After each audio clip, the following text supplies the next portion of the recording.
اعوذ باللہ من الشیطان الرجیم بسم اللہ الرحمن الرحیم الحمد للہ رب العالمین والصلاة والسلام علی سید الانبیاء والمرسلین وعلی اہل بیتہ الاطیبین الانجبین لا سیما الامام المبین بقیت اللہ فی الارضین واللعنۃ الدائمۃ علی اعدائہم اجمعین اما بعد۔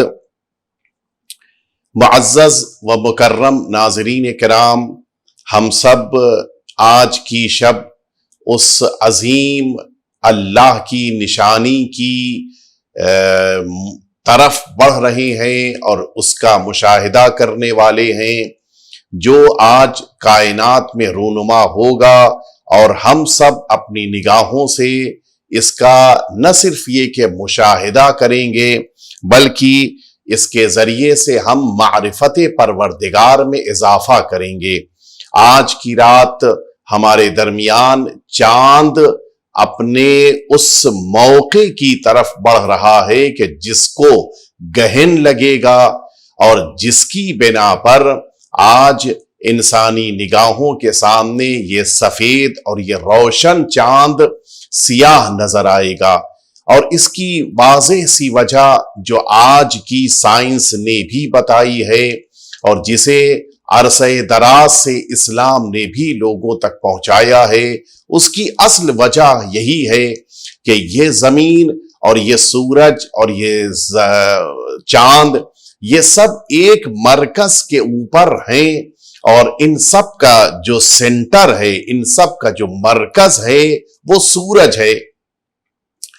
سب کی ذمہ داری ہے کہ اس سورج کے چاروں طرف گردش کریں،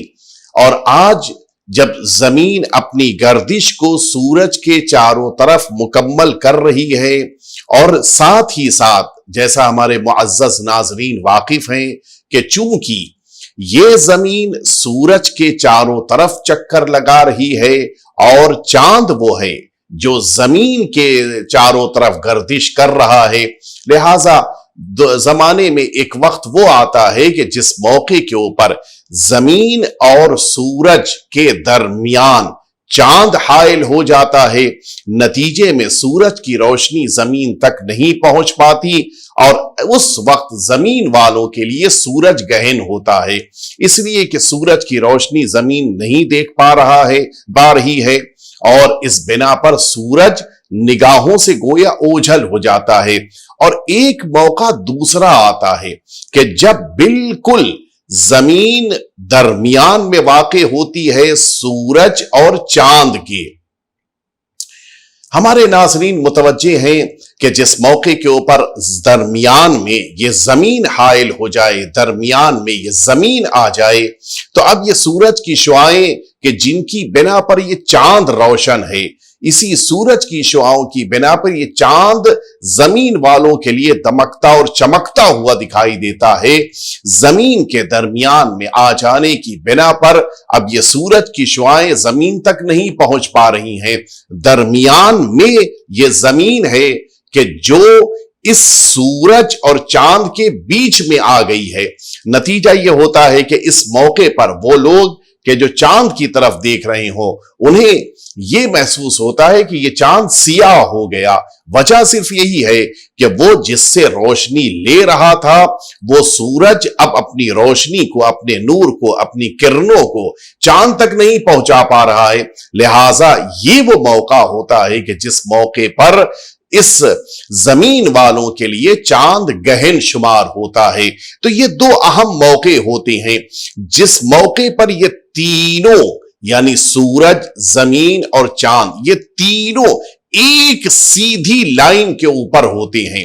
بالکل سیدھی لائن اگر کھینچی جائے تو یہ بالکل برابر سے دکھائی دیتے ہیں، اور پھر نتیجہ یہ ہے کہ چونکہ اگر درمیان میں زمین حائل ہو جائے تو چاند گہن ہوتا ہے، اگر درمیان میں چاند حائل ہو جائے تو سورج گہن ہوتا ہے۔ اسی لیے وہ علاقے کے جن علاقوں کا سیدھا رشتہ اس موقع پر سورج سے نہیں ہوتا، ان علاقے والوں کے لیے یا تو چاند گہن نہیں ہوتا یا ان علاقے والوں کے لیے کسی حد تک معمولی قسم کا چاند گہن ہوتا ہے۔ اور اسی طرح سے وہ علاقے کہ جو اس موقع پر سورج کے بالکل ڈائریکٹ مقابل میں نہیں ہوتے اور اگر درمیان میں چاند حائل ہو تو ان کے لیے بھی اس موقع پر سورج گہن یا نہیں ہوتا یا سورج گہن کا بعض حصہ ہی ان کے لیے گہن کی شکل میں سامنے آتا ہے۔ یہ تینوں چونکہ ایک لائن میں آ جاتے ہیں، لہٰذا اس موقع پر یا سورج گہن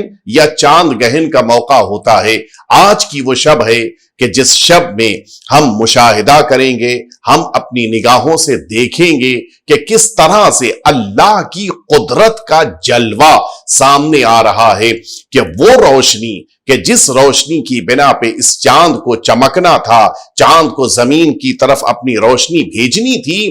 وہی چاند آج سیاہ دکھائی دے رہا ہوگا۔ وجہ یہی ہے کہ بیچ میں درمیان میں یہ زمین واقع ہو رہی ہوگی کہ جس بنا پر یہ سورج کی شعاعیں چاند تک نہیں پہنچیں گی اور چاند نہیں نظر آئے گا، چاند سیاہ دکھائی دے گا۔ یہاں پر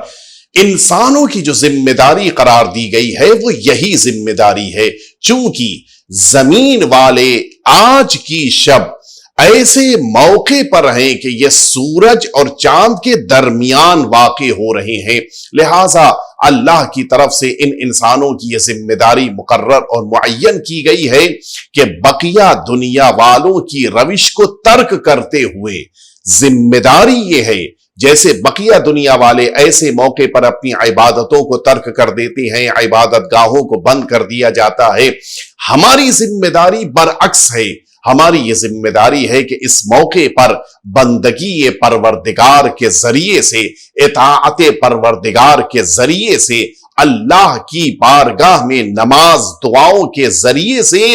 اپنے رشتے کو اپنے پروردگار سے مضبوط کریں۔ اور آپ یقین جانیں انسانوں کا یہ عمل زمین، سورج اور چاند ان تینوں کے درمیانی طاقتوں کے آپس میں ٹکرا نہ جائیں، اس چیز کی حفاظت کرنے کے لیے بڑا اہم ہوتا ہے۔ اسی لیے سب کی ذمہ داری ہے کہ اپنے اپنے جگہ پر، اپنے اپنے موقع پر، اپنی اپنی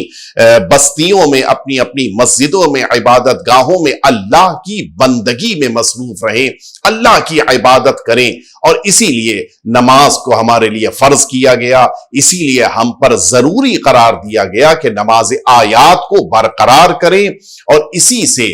اس عظیم امام کے وجود ذی جود کی اہمیت بھی سمجھ میں آتی ہے۔ شاید انسان سرکش ہو جائے، شاید انسان اللہ کی اطاعت گزاری سے روگردانی کرنے لگ جائے، شاید ممکن ہے انسانوں کو خبر نہ مل پائے کہ چاند گہن یا سورج گہن کا موقع ہے، شاید ایسا کوئی موقع آ جائے انسان اصلاً اس عبادت کو انجام ہی نہ دے، لیکن ہاں جو نمائندہ پروردگار ہے، جو حجت الہی ہے، جو اللہ کا مقرر کردہ اس روئے زمین پر امام ہے، وہ تو یقیناً متوجہ ہیں اور وہ یقیناً اس نماز کو پڑھ رہے ہیں۔ یعنی اس امام کے وجود کا ایک عظیم فائدہ یہ ہے کہ انسانیت کو نجات اور انسانیت کو بقا ملتی ہے امام معصوم کے وجود ذی جود کی بنا پر۔ ہمارا کروڑوں سلام ہو ہمارے امام کو، ہماری جانیں نثار ہو جائیں اس امام پر کہ جن کی نماز ساری انسانیت ہی نہیں اور صرف زمین ہی نہیں بلکہ کائنات کو فنا ہونے سے بچاتی ہے۔ آج کی شب ہم سب اپنی نمازوں کا اقامہ کریں گے، آج کی شب ہم سب نماز پڑھیں گے۔ نماز آیات میں اپنے معزز ناظرین کی خدمت میں عرض کروں، اس سے پہلے ایک جملہ عرض کر دوں۔ جب کوئی چیز کسی دوسری شے سے قریب ہونے لگتی ہے تو ایک مرحلہ وہ آتا ہے کہ جب قریب ہونے سے پہلے